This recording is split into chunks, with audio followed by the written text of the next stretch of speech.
Hello, donc aujourd'hui on va parler Open Data, Neo4j, Ninja et plein de choses assez cool et marrantes. Alors on va juste faire un petit rappel, on va demander à Google les Neo4j Ninja. Donc qu'est-ce que c'est? Donc c'est un programme animé par Neo4j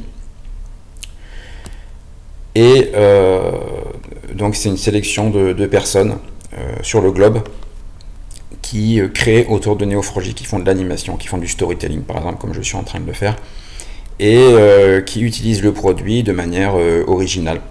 Donc voilà, on peut soumettre nos storytelling et il y a toute une communauté. Et donc, ben voilà, donc moi j'en fais partie. Et donc, c'est pas le premier contenu que je fais, mais si on descend un petit peu sur Google, on s'aperçoit que il y a quelque chose en fait sur Kaggle sur lequel j'ai déjà fait du storytelling, et donc en fait on a un notebook. Je vais pas revenir en détail, vous pourrez venir, hein, ce notebook est public. On a un notebook qui vient sur la page des ninjas, et qui via du scrapping va préparer les données, vraiment les packager pour qu'on puisse faire de la data science dessus. Donc si on vient sur la page des ninjas, donc ça c'est les données qu'on a d'entrée. Donc voilà, aujourd'hui on a ça. Et là aujourd'hui je vais vous montrer comment on arrive à un niveau supérieur de connaissance sur juste cette page web, tout le travail qui a été fait, et comment je le package et je le livre pour que tout à chacun puisse réaliser des choses vraiment originales et avec du contenu structuré. Donc on va partir de ce notebook qui fait vraiment le boulot, hein. On va pas revenir en détail, mais il y a beaucoup de boulot qui est effectué. Et en sortie, on a des fichiers, et ces fichiers, je les ai ensuite injectés dans un Kaggle dataset. Donc là maintenant, dans l'output data, on voit qu'on a une base de données, un DuckDB, mais surtout on voit qu'on a un dataset, et donc on va aller faire l'unboxing de ces datasets. Et donc pour l'instant, il est privé, et le fait de publier un dataset va permettre à la communauté Kaggle de venir réaliser, de venir intégrer ces données, ou de les ajouter à côté d'autres données encore, pour accéder à des niveaux de connaissances, faire du reporting, faire des choses qui étaient, si ce n'est impossible, en tout cas vraiment difficiles à réaliser. Là, on va voir qu'avec juste quelques lignes de code, on va vraiment produire des trucs originaux.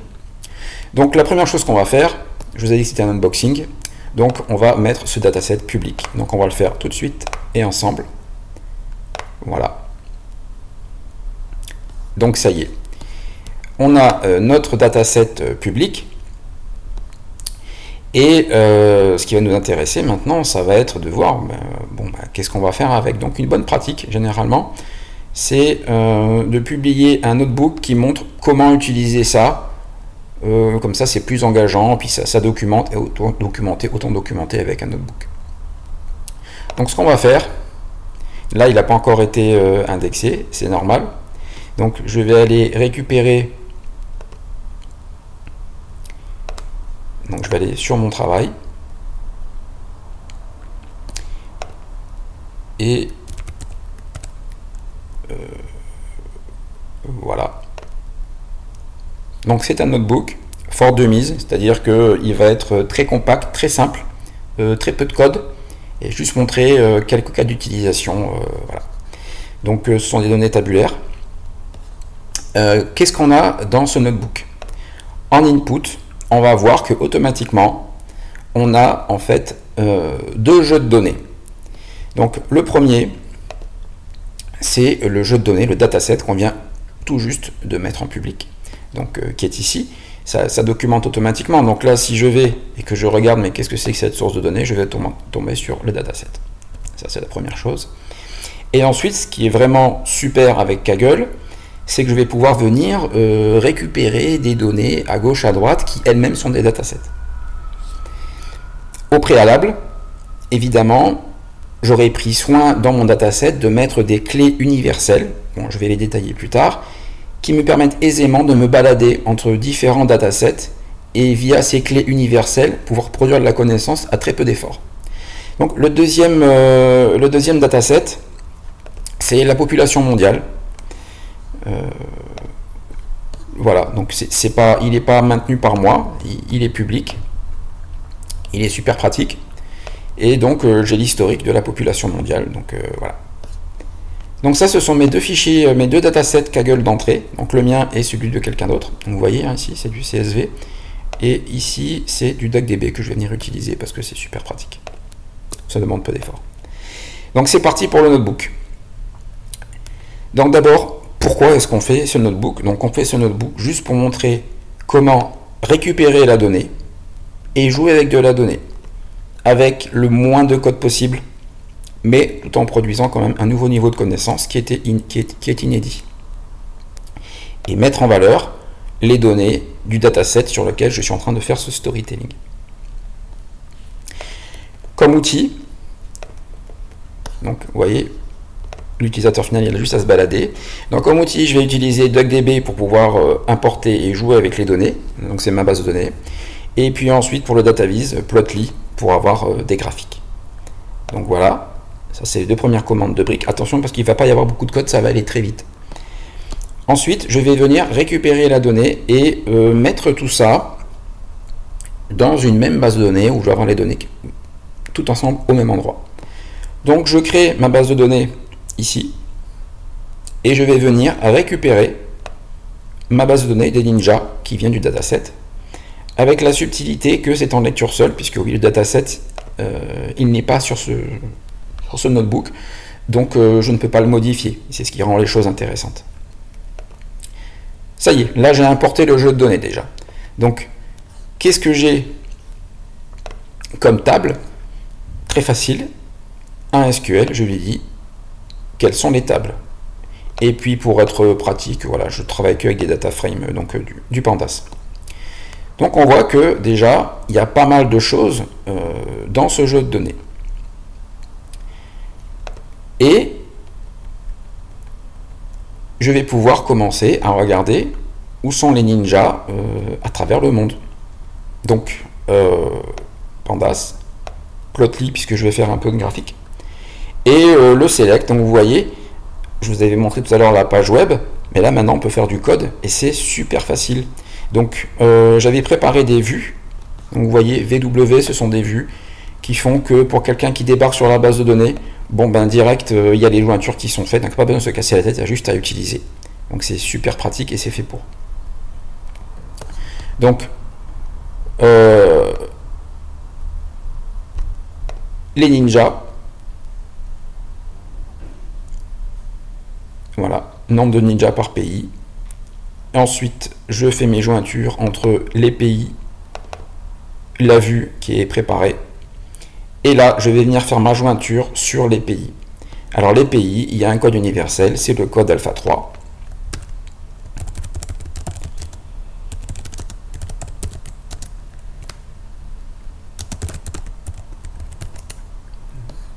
Voilà, donc c'est un code ISO, hein, il est normé, on a tous les pays et on a un code sur 3 caractères pour un pays. Donc dès que dans un jeu de données, on travaille avec des pays, bon ben le mieux c'est de mettre ce code-là. Et puis après on est tranquille, on sait qu'on va pouvoir venir se greffer sur plein de données.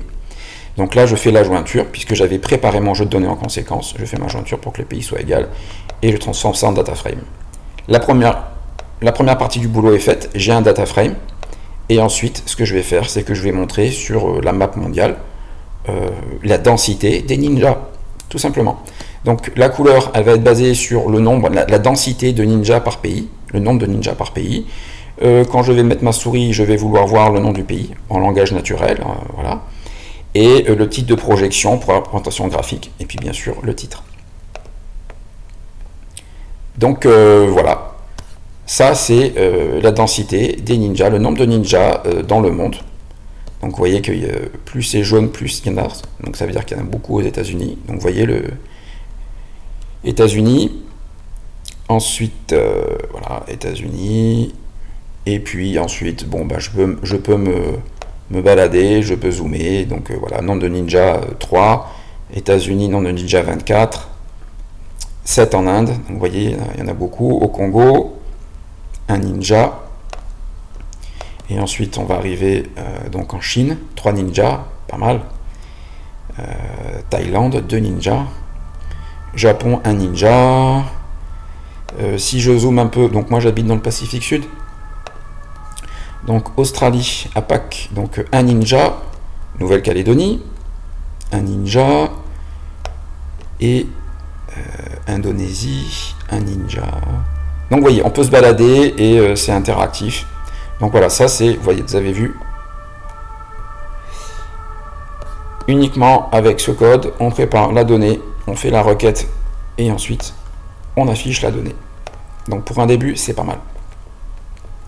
Ce qui peut être intéressant, une question naturelle qui vient, c'est comment les ninjas, est-ce qu'il y a des ninjats ou des ninjettes, plus sérieusement, comment est-ce qu'on répartit entre hommes et femmes. Donc là, super simple. On prend le genre, on compte.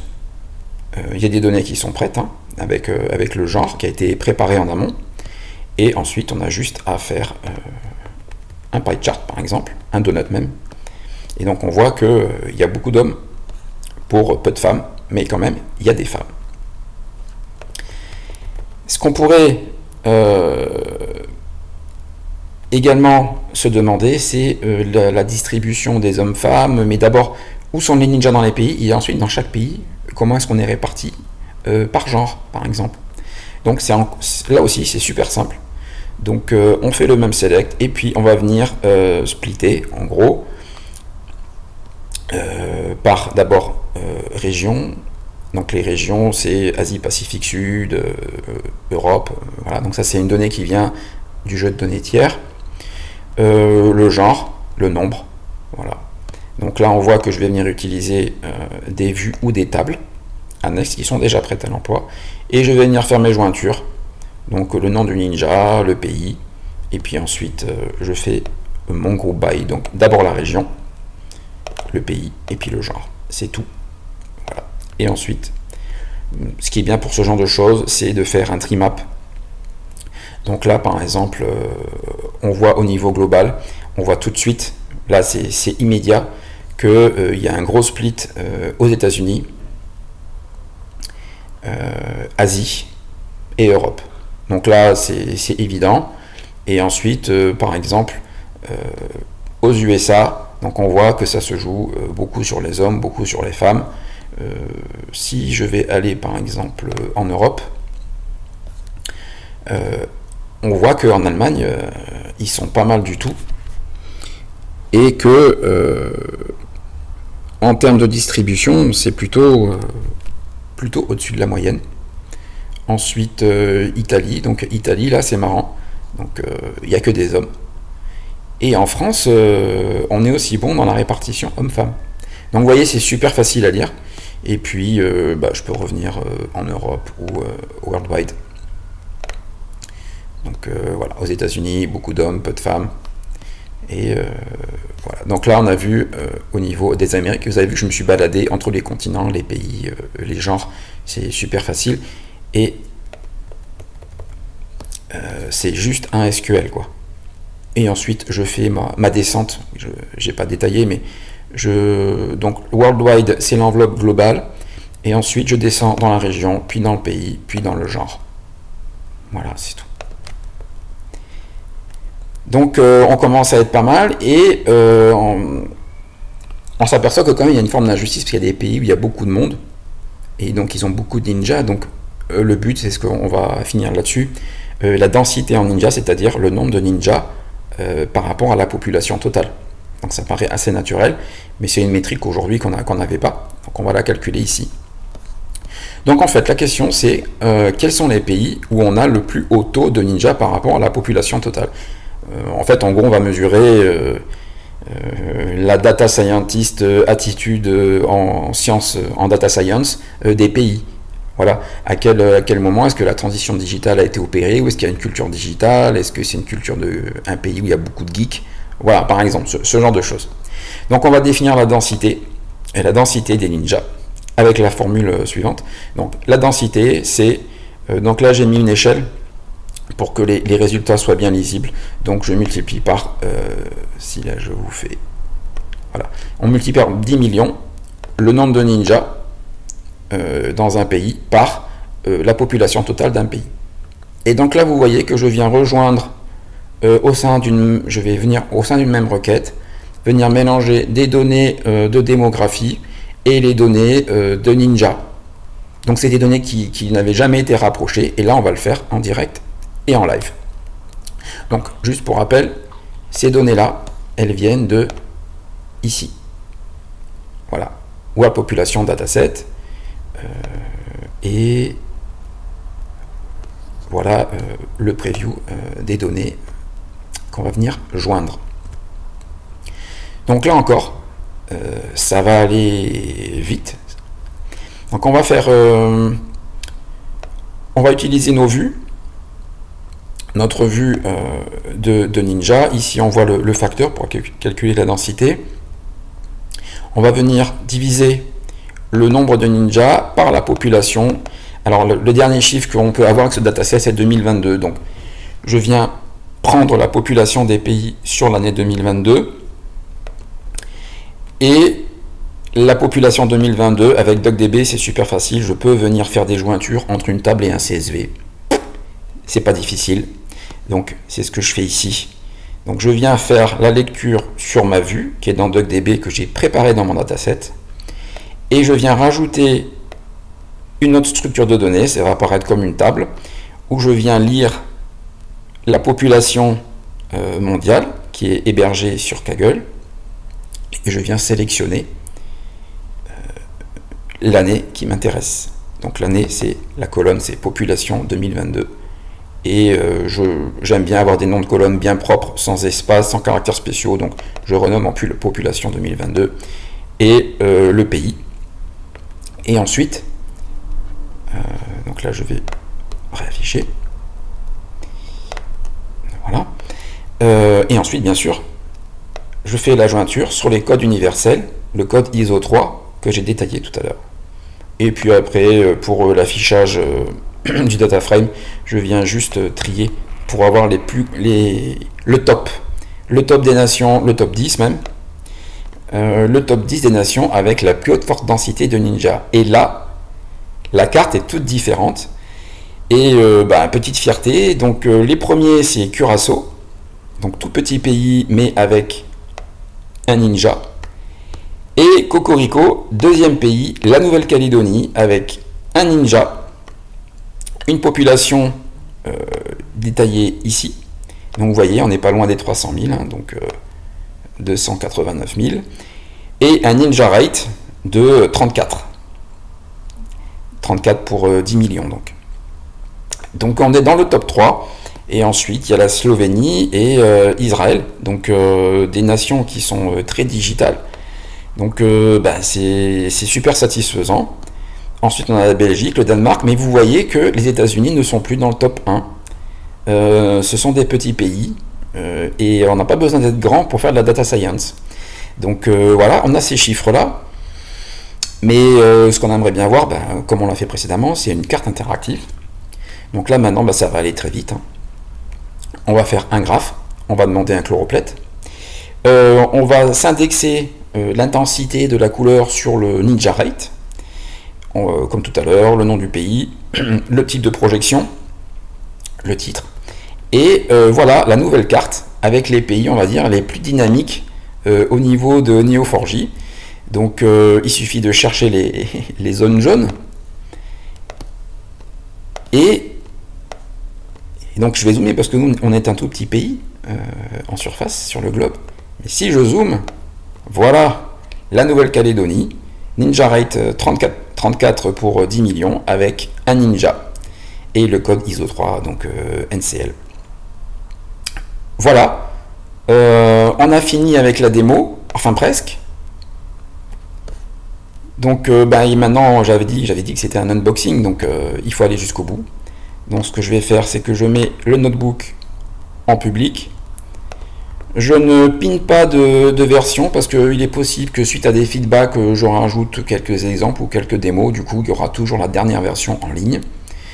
Également, la bonne nouvelle, c'est que les données sont mises à jour régulièrement et que donc dès que le dataset est mis à jour, qui se fait tout seul, les Jupyter Notebook, les notebooks se mettent à jour tout seul. Donc tout se fait tout seul à partir de maintenant. Donc j'enregistre. Ça y est, le notebook est public. Je laisse les commentaires activés, comme ça vous pouvez réagir et donner du feedback. Qu'est-ce qu'on a comme input pour rappel? Donc on a le dataset Ninja DuckDB. Et si je vais dessus maintenant, vous voyez qu'il n'a pas encore pris en compte, mais le notebook va bientôt, il va bientôt comprendre que ça y est, il y a un notebook qui inclut. On va juste tenter en live, hein. Généralement ça prend quelques heures. Qui inclut le notebook. Bon, pour l'instant il ne le prend pas en compte. Pour l'instant, l'usability, donc la facilité d'utilisation du dataset, elle est à 8,8. Dès lors que j'aurai un notebook qui va être publié, je vais encore monter, ce qui fait que les gens sauront que c'est super facile à utiliser. Et voilà, ça clôt la démo. Pour de vrai, tout est prêt. À vous de jouer. Venez vous amuser sur ce dataset. Et surtout, venez, dès que vous aurez utilisé ce dataset, vos notebooks vont remonter ici comme réalisation. Donc voilà, ici c'est le notebook que je vous ai montré aujourd'hui. Voilà, donc continuez à apprendre, vous éclatez, venez sur Kaggle, il y a plein de trucs super cool à faire, à apprendre, il y a des parcours de formation à suivre, et puis donnez du feedback, et si vous avez d'autres idées pour ce jeu de données, eh ben, n'hésitez pas à mettre vos commentaires aux endroits appropriés. Et voilà, et alors ah oui, et pour finir, on va quand même faire un petit coup de cocorico. La densité des ninjas, la Nouvelle-Calédonie, numéro 3 sur la densité des ninjas, on va dire worldwide. On est ici dans le Pacifique Sud, juste à côté de l'Australie, de la Nouvelle-Zélande, et le top 3 des pays avec la plus forte densité en ninja. Premier Curaçao, deuxième Nouvelle-Calédonie et troisième Slovénie. Donc bravo à vous et à bientôt. Salut Tata.